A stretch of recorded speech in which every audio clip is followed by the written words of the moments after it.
하나님의 말씀 요한복음 10장 19절 말씀입니다.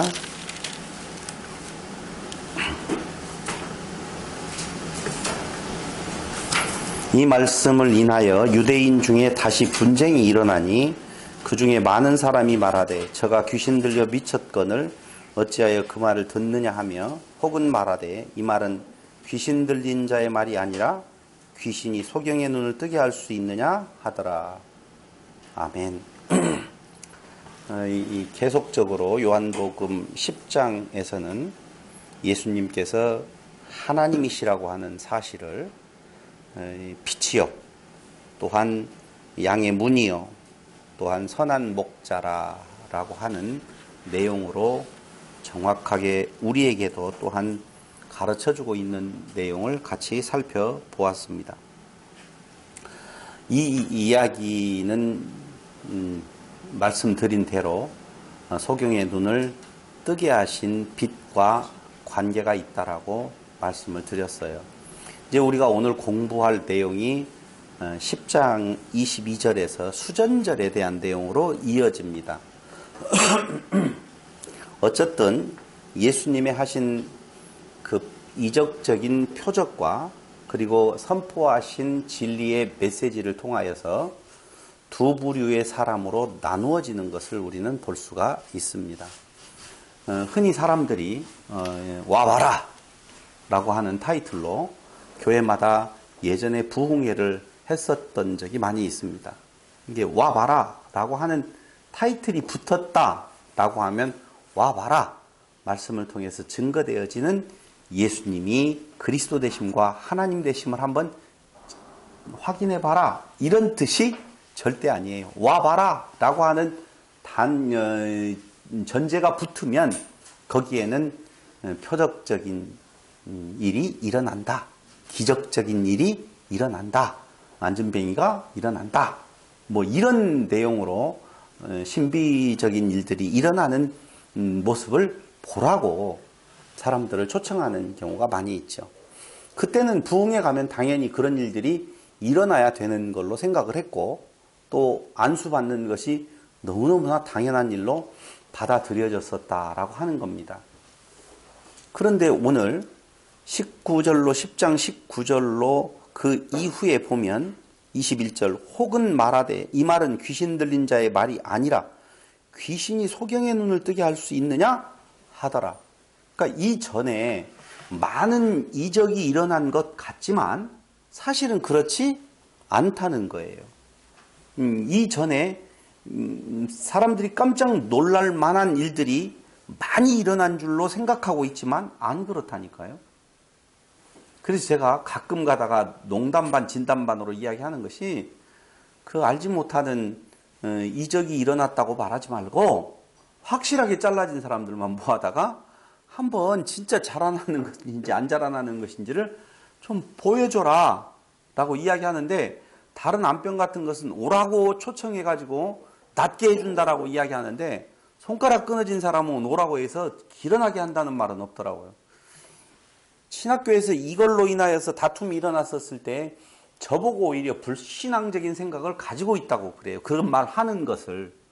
하나님의 능력을 우리가 진짜 확인할 수 있다면 암병 어려운 거 하지 말고 안진뱅이 일으키는 거 그런 거 어려운 거 하지 말고 잘라진 거 이거 너무 간단하잖아요.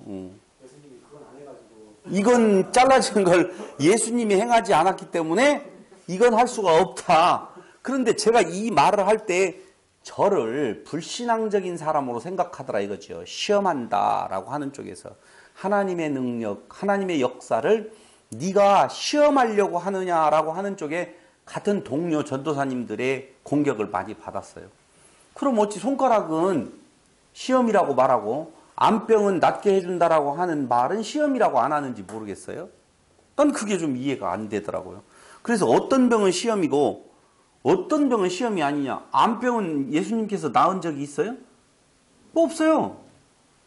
성경에 예수님이 암덩어리 없어요. 그거 없는데 그런 일들 예수님께서 감기 나왔다는 말 있어요? 없어요? 없어요. 근데 뭐 감기건 뭐건 뭐 아프다라고 하면 다 오라고 하고 그건 시험이 아니 되어지는데 전도사가 손가락 기를 수 있는 내용이 있느냐라고 하는 것은 희시험이라고 이야기를 한다 이거죠. 없습니다. 그런 봤어요? 안전병이 일어나는 거 못 봤거든요. 소경이 눈 뜨는 거 봤어요? 못 봤거든요. 본 사람이 있다고 말해요. 할렐루야라고 하는 영화를 보면은요, 박중훈인가? 거기에서 사기를 치죠. 목사로서의 사기를 치는데, 맞아요. 안진뱅이 봉사들을 다 데려다가 그 앞에서 사기치는 부분에 대한 능이 들키지 않으려고 그 사람들하고 돈 주고 다 짜고, 어떻게 해요? 눈을 뜨고 일어나는 역사가 일어나거든요. 그런 일들이 굉장히 많이 있었어요. 그런 일을 자기들이 본 적이 없기 때문에 어찌 저가 귀신 들려서 하는 일이라고 보면 소경의 눈을 띄울 수가 있겠느냐라고 하는 것이죠. 그러므로 한쪽에서는 마저 저런 이적적인 표적이 일어나는 걸 보면 저가 틀림없이 어떤 특별한 존재임에 틀림이 없다라고 생각이 들고, 또 한편으로서는 그 일로 인하여서 오히려 더욱더 마음이 사악해지고 더욱더 강팍해져서 그 예수를 죽이려고 하는 자들로 나누어지더라 라고 하는 겁니다. 우리는 이적이 일어나면 사람들이 그 이적을 통해서 정말 많이 예수를 믿을 것 같죠? 천만의 만만의 말씀. 이 뒤에도 나와요. 10장 후반절에 가서도 역시 그 표적을 행하셨음에도 불구하고 예수를 믿는 것이 아니라 예수를 도리어 죽이려고 덤벼드는 사람들이 더 많더라라고 하는 것입니다. 그러면서 10장 22절로 넘어가는 내용인데요. 이것이 바로 수전절이라고 하는 것을 소재로 해서 예수가 그리스도시요 하나님의 아들이시며 하나님이라고 증거하는 내용을 오늘 10장 22절 이하에서 보여주고 있는 것입니다. 수전절은요, 유대의 절기 중에서 아주 중요한 절기는 아니에요. 수전절은 어떤 절기냐 하면, 혹시 수전절이 이번 주에 공부할 내용이니까 알아보신 분이 있을 거 아니에요. 그죠? 누가 알아봤죠? 박덕용 집사님이 알아본 것 같아요. 수전절은 뭘 기념하는 절기죠? 그렇죠. 말을 할 수 있지만 제가 시간이 많이 없으므로 제가 그냥 다 이야기를 하도록 하겠습니다. 수전절은요, 수리아의 왕, 수리아는 어딘 줄 아시죠? 우리가 흔히 말하는 그리스라고 하는 동네가 수리아라고 이야기를 하거든요. 수리아의 왕 하면은 누가 떠오르느냐? 안티오코스 에피파네스라고 하는 아주 유명한 왕이 하나 있습니다. 안티오코스 에피파네스라고 하는 사람이 성전을 모독하게 되어지는데, 그때가 바로 성전 번제단이 있는 자리에다가 제우스 동상을 세웁니다. 번제단이 있는 자리에다가 제우스 동상을 세워놓고 그리고 성전을 더럽히는 일을 하죠.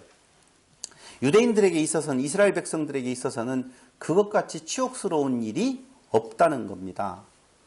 다시 말씀드리면 다윗과 솔로몬 시대를 지나서 북쪽 이스라엘이 패망을 하게 되어지고 남쪽 유다까지 바벨론에 의해서 패망하게 되어지고, 그 바벨론은 어디에 의해서 무너져요? 메데 파사에 의해서 결국 무너지게 되어집니다. 그 뒤에 바로 이 수리아의 왕 안티오쿠스 에피파네스는 유대인들에 대한 감정이 굉장히 많았던 것 같아요. 무엇 때문에 그렇게 감정이 많았는지는 모르지만 바로 그들이 가장 나라 잃은 서름 속에서도 그 민족을 지탱시켜 줄 수 있는 내용은 다른 거 아니에요. 성전을 중심으로 한 그들의 신앙이 있었기 때문이었다라고 보면 되거든요. 근데 그것을 에피파네스는 성전 번제단 자리에다가 우리가 너무너무 잘 알고 있는 제우스 동상을 세웁니다. 그렇게 되어짐으로 이스라엘 백성들 중에서 BC 164년경에 유다의 마카비라고 하는 사람이 있습니다. 마카비 혁명 많이 들었죠? 이 마카비라고 하는 사람은 군사를 일으키게 되어지고 그 군대를 일으켜서 수리아우 군대하고 싸우게 되어지지요.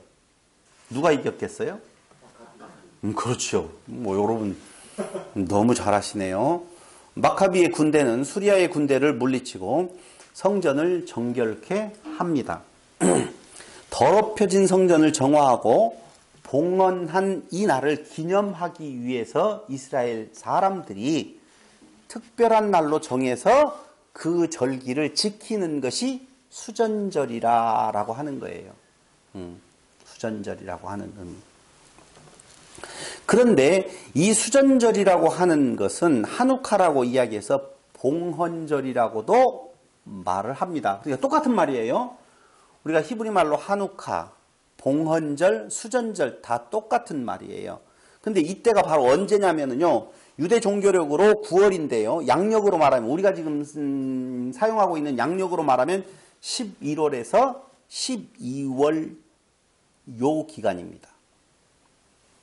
그런데 11월인지 12월인지는 여러분들도 한번 찾아보세요. 유대력으로 9월이면 양력으로 아마 12월 정도 될 거예요. 근데 이 수전절이 12월 25일부터 8일간 지켜지거든요. 8일 동안 다시 이야기할게요. 그러니까 성탄절이라고 하는 유래가 바로 여기서부터 유래되었다라고 보아도 돼요. 요 날 부분에 대한 내용, 성전을 정결케 한 날이라고 보시면 되거든요. 근데 바로 요 8일 동안 지키는데요. 촛대 부분에 대한 내용이 8개가 있게 되어져요. 8개가 되어지는데 25일에 하나의 촛대에 불이 당겨지고 또 하나 그 다음 날 또 불이 당겨지고 세 번째 날도 불이 당겨지고 몇 번까지요? 8일째까지 불이 당겨진다 그 말입니다. 그런데 촛대가 하나 더 있어요. 9개 있는데요. 하나는 켜서 놓는 촛대가 아니라 그 촛대에 불을 붙이는 촛대여야 돼요. 촛대였었어요. 그러니까 8개의 촛대가 하루에 25일부터 시작해서 8일 동안 지키게 되어지는데요. 마지막 때에는 8개의 촛대의 불이 다 켜지겠지요. 그래서 요세푸스는 그가 지은 책에서 이 절기를 무슨 절기라고 말을 하고 있느냐 하면 빛의 절기라고도 이야기를 하고 있는 것입니다. 즐거운 명절이에요. 한마디로 말하면. 그러니까 우리나라로 보면 어떤 날이라고 볼까요? 광복절? 뭐 이 정도? 라고 보면 되겠죠. 일제 압제에서 해방된 날. 광복절을 쉬는 날로 지키나요? 안 지키나요? 지켜요. 지켜요? 네. 8월 15일. 15일? 빨간 날로 됐어요? 예. 아, 올해부터요? 원래부터 원래부터요? 네. 원래부터? 녹음되고 있습니다. 아, 그렇습니까? 나 상당히 유대 절기에는 밝아도 한국절 국산 절기에는 굉장히 약한 것 같아요. 8월 15일. 꼭 이런 뭐 때문에 이렇게 혼돈이 오냐면요. 여기는 쉬면 거기도 쉬어야 된다. 뭐 이렇게 해가지고 그런 개념은 아니에요. 유대 절기에 있어서 3대 절기는 중요하지만 이 절기는 율법에 나오는 절기는 아니라는 것입니다. 본래의 절기는 아닌데 그 잠시 동안 광복을 맛본 그때를 기념해서 지키는 절기가 바로 요 수전절이라고 하는 것입니다. 그럼 어떻게 절기를 지키느냐 하면은 이스라엘 각 가정에서는 8개인 촛대에 하루에 한 등씩 불을 밝혀서 8일째에는 촛대의 불을 모두 밝혔다고 그랬죠. 그렇죠? 그럼 모든 사람이 이 밝힌 등불을 볼 수 있도록 집안 어디에다 놓아야 돼요? 어디에다 놓아야지 보겠어요? 거실에다 놓으면 잘 안 보이죠. 모든 사람이 볼 수 있도록 8개의 촛불이 켜졌었을 때 놓아야 돼요. 어디에요? 창가. 그때는 베란다가 있는지 없는지는 모르지만 창가에 밖에 사람들이 다 볼 수 있도록 8개의 등불을 켜서 놓으면 그 동네가 전부 창가마다 불들이 다 켜져 있을 거 아니에요. 그 이해 오죠? 충분히. 온 동네가 오늘 비행기를 타고 쭉 오는데요. 비행기 위에서 몇 시 정도 됐나? 6시 몇 분 정도 됐나? 라고 하는데 저쪽 그 제주도를 지나서 이제 쭉 올라와요. 청주 어딘가 정도 이렇게 오는데 갑자기 저쪽에서 환한 불빛, 건물 불빛이 있더라고요. 그래서 야, 저 불빛은 동터 오는데 그 불빛이 있는데 저 박다라고 하는데 꺼지더라고요. 왜냐 어두웠었을 때 불을 켰다가 이제는 해가 뜨니까 자체적으로 소등 시간에 딱 맞았던 것 같아요. 이해됐죠? 근데 컴컴할수록 그 밤이 깊을수록 그 불빛은 굉장히 환하게, 그것도 하나의 불빛이 아니라 8개의 촛대에 8개의 불빛이 켜져 있는 것이 동네마다 각 가정마다의 그 모든 사람이 볼 수 있도록 창가에 다 놓았기 때문에 아마 그 동네는 굉장히 밝은 대낮과 같지는 않지만은 모든 사람들이 축하하고 축제하고 즐거워할 수 있는 분위기가 마련이 되었을 거다라고 하는 것입니다. 그러면서 성전에서는 성전에 올라갈 때 부르는 노래를 부르며 즐거워했어요. 성전에 올라갈 때 어떤 노래를 불렀는 건가? 시편 113편에서 118편에 할렐리라고 하는 의미로서의 그 시편의 내용을 찬송하는 부분이 있거든요. 거기를 이제 여러분들이 가서 찾아보시고 읽어보시면 좋을 거예요. 세 번째로는요, 또한 이 절기는 예루살렘 성전이 아닌 각 가정에서 절기를 지키는 것이 허용되었다라고 하는 것입니다. 자, 수전절은 이스라엘의 해방의 절기다 이렇게 보시면 돼요. 그죠?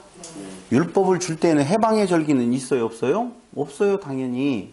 유월절을 지켜라 이것은 있어도 수전절, 봉헌절 개념이 없다는 말입니다.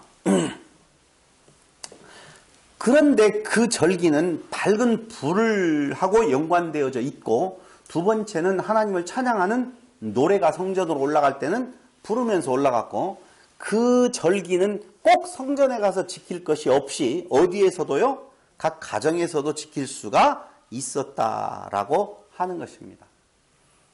마지막으로 이 절기의 특징이 하나 있다면, 이 절기에는 팽이놀이를 해요. 팽이 알죠? 팽인데 그 팽이가 동그랗게 되어져 있는 것이 아니라 약간 사각진 사면이 있는 팽이가 있습니다. 팽이. 근데 그 사면에는, 한 면에는 눈, 지금 히브리 단어예요. 히브리 말을 쓸 수가 없어요. 놀랄까봐 여러분들이. 눈이라고 하는 단어가 새겨져 있는데, 그 눈이라고 하는 단어는 기적이라는 뜻을 가지고 있어요. 두 번째 면에는요, 김멜이라는 단어가 쓰여져 있는데, 위대한, 큰, 크다, 뭐 이런 뜻이 있어요. 세 번째 면에는 해라는 건데요. 이 해는 비동사에 해당하는 과거, 헤이야의 첫 글자라고 보시면 됩니다. 비동사에 해당됩니다. 해라고 하는 말은. 네 번째 면에는 쉰이라고 하는 단어가 써져 있는데, 그건 거기를 가리키는 샴의 첫 글자입니다. 그러니까 이 말 1면, 2면, 3면, 4면에 있는 글자들을 합쳐놓고 보면 놀라운 일이 거기에서 일어났었다. 기적같이 큰 일이 거기에서 어떻게 일어났었다. 과거 비동사에 해당된다고 그랬잖아요. 그러니까 놀라운 일이 거기에서 일어났었다. 그 놀라운 일이 뭐예요? 수리하고 게임이 안 되는 군대를 가지고, 군대도 아니겠죠. 속국이었었는데 무슨 군대였겠어요. 그런데 그 일이 성전 부분에 대한 내용을 더럽혔던 바로 수리아의 군대를 물리치는 역사가 있었다는 거예요. 여러분, 이게 어디로도 이어지냐면요, 이스라엘 백성들이 로마의 압제 아래 있었잖아요.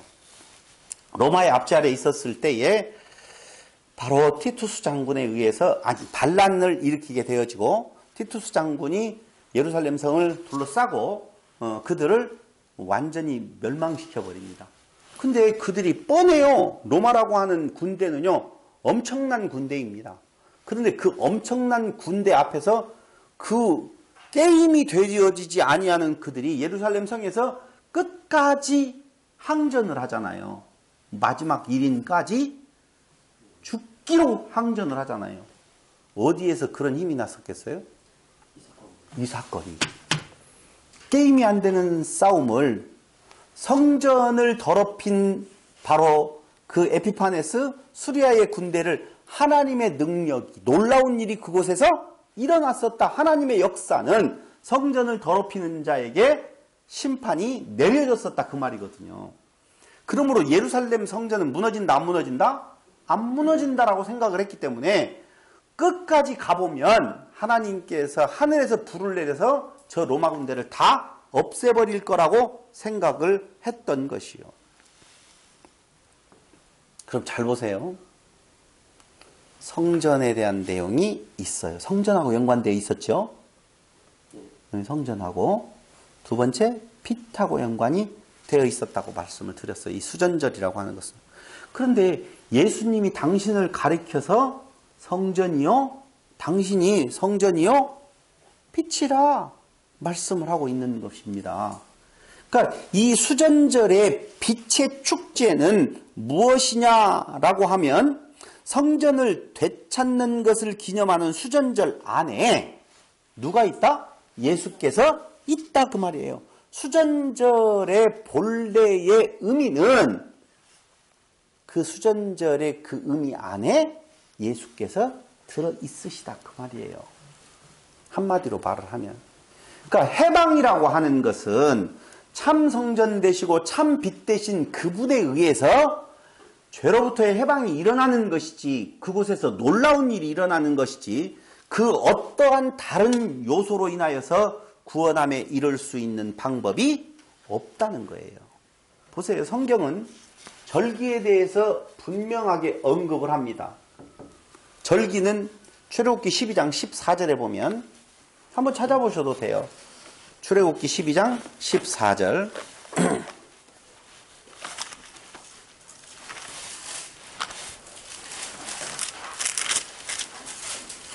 다 같이 시작.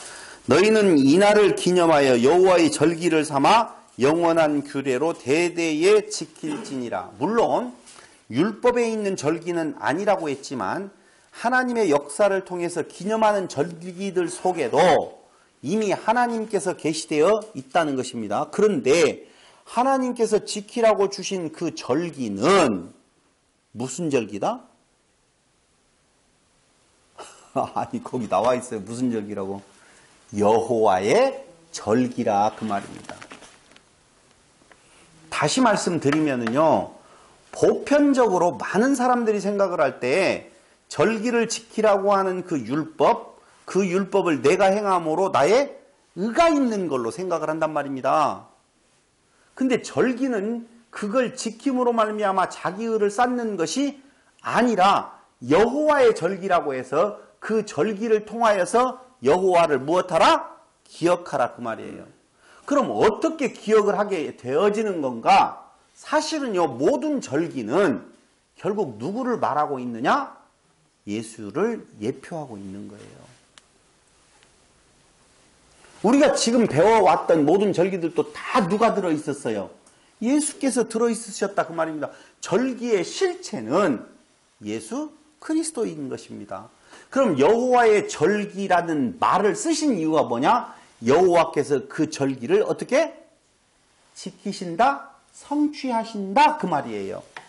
메시아 되신 예수님께서 여호와의 절기를 이루신다, 성취하신다 그 말이거든요. 그런데 그 절기를 인간이 다시 지킨다고요? 어불성설이에요. 그 절기를 지키시는 분은 누구라고요? 예수님밖에 없다는 거예요. 한마디로 말을 하면. 그래서 수전절도 마찬가지로 누가 지키시는 건가? 예수님께서 다 성취해 주신다. 앞에 지금 모든 절기들이 다 그 말이었었잖아요. 그 앞에 나온 절기는 뭐였었어요? 예?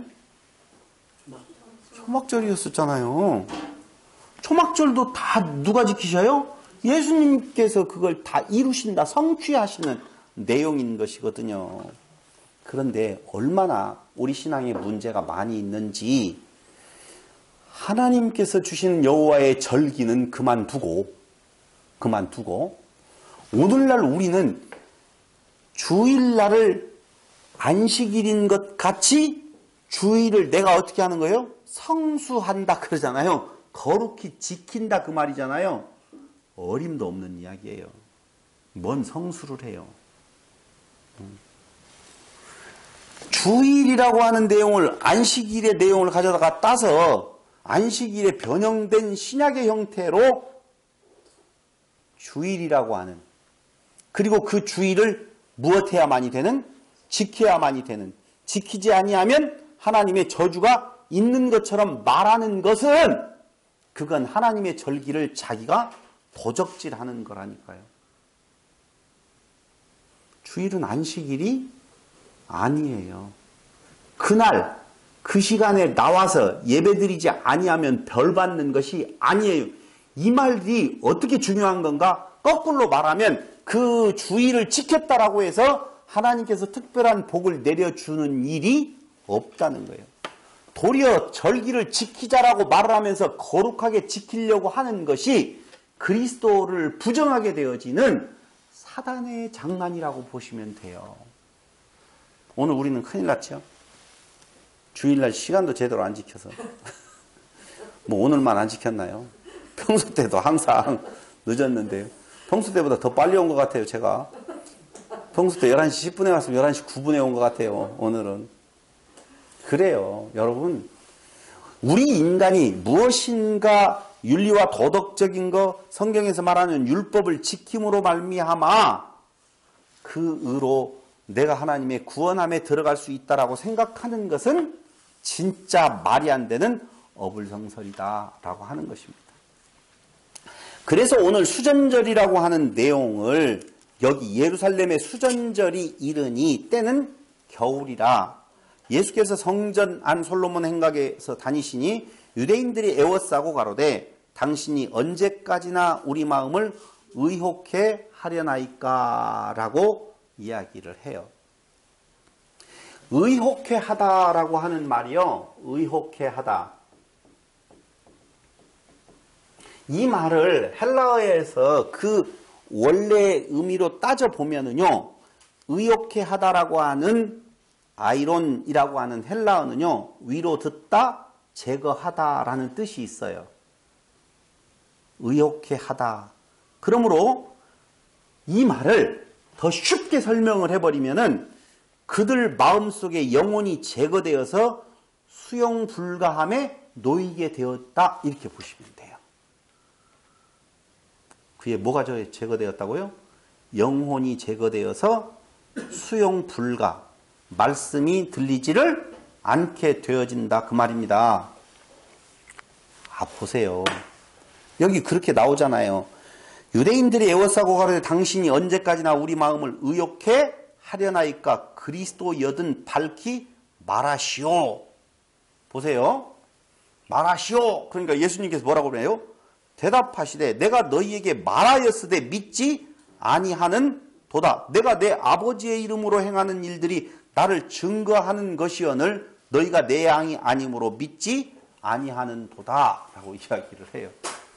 제발 당신이 진짜 그리스도라고 보면 밝히 좀 내가 그리스도라고 하는 증거를 보여달라 라고 해요. 근데 예수님께서는 보여줬어요, 안 보여줬어요? 엄청나게 많은 부분을 보여주었어요. 근데 보여주었는데 그들은 도리어 깨닫지를 못하게 한다, 그 말입니다. 못하게 되어졌어요. 왜 못하게 되어졌을까요? 그렇죠. 양이 아니기 때문에. 다시 말씀드리면 양이 아니기 때문에 그들은 들어도 듣지 못하고 보아도 보지 못하도록 만들어버리신 거예요.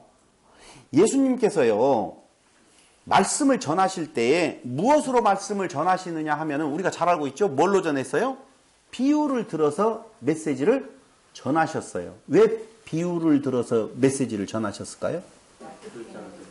오늘날에는 그걸 신천지에서 뭐라고 이야기를 하느냐?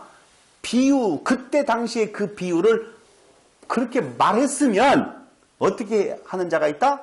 풀 자가 있다 해서 신천지에서 비유풀이라고 하는 것은 아주 고급 단계에 들어가는 거예요. 근데 그 비유풀이가요, 이런 말씀을 제대로 공부하지 못하면 그럴듯하네 또. 그럴듯해요. 그래서 비유를 풀 수 있는 참목자가 하나 있는데 그가 누구다? 이만이다. 이렇게 이야기를 하고 있다는 것이죠. 근데 성경은 그렇게 말 안 해요. 비유로 말하고 그 다음에 예수님께서 비유를 풀어주셔요. 아니, 풀어주실 것 같으면 처음부터 비유로 말하지 말고 처음부터 그 비밀을 드러내어서 말을 해주면 좋잖아요. 비유로 말씀하시는 내용은 다른 거 아니에요. 비밀을 특정인에게만 열기 위해서 그 약속된 자가 아니면 그 뜻을 숨기려는 것으로 목적 삼기 때문에 뭘로 말한다? 비유로 말한다. 그 말입니다. 벌써 30분 됐거든요. 예. 제가 용량을 확인을 못해가지고 5분밖에 안 남아서 예. 2분만 시간. 2분 쉬겠습니다. 네,